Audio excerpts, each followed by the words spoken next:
Brittany Umar. Welcome to the Nooner, presented by the Village Poorhouse, where they just put up new ads on the men's room walls. Help wanted, able-bodied men who can play baseball. Applications being accepted at 12301 Roosevelt Avenue, Flushing, New York.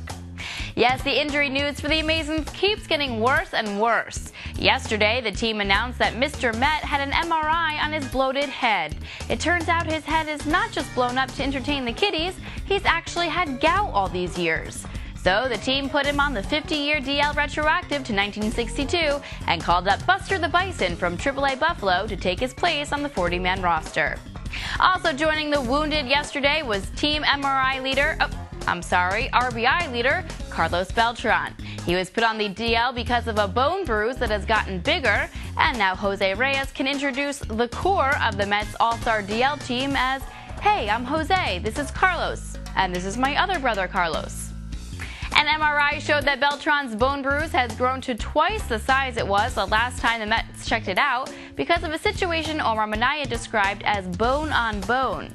Now the Mets face a situation Omar Minaya described as totally f***ed.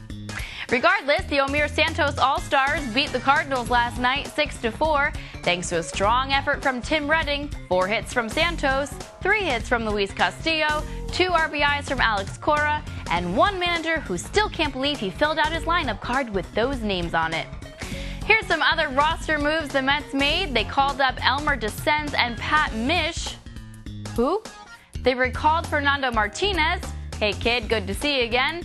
They sent down Ken Takahashi, sayonara, and designated Wilson Valdez for assignment. We'll miss you, Wilson. You are pretty much an inanimate object, but you raised our spirits. Yanks catcher Jorge Posada says he hears the criticism about his defense behind the plate and uses it as motivation to get better. "I have a lot of fun behind the plate. I enjoy it, and I don't think I'm hurting the team," he said. Aw, that's nice.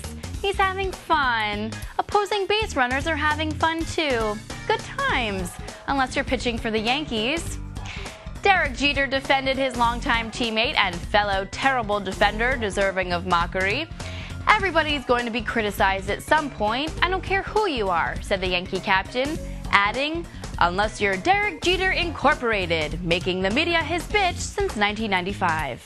Donald Fehr, the longtime director of the Major League Baseball Players Association, announced that he will be stepping down from his post. His tenure will be marked by many things, such as more money and more drugs in baseball. His next job will be managing Amy Winehouse. All right, I'm out of here. I'm going to have an MRI. Maybe the Mets can find something wrong with me and send me to extended spring training. I could use a free trip to Florida.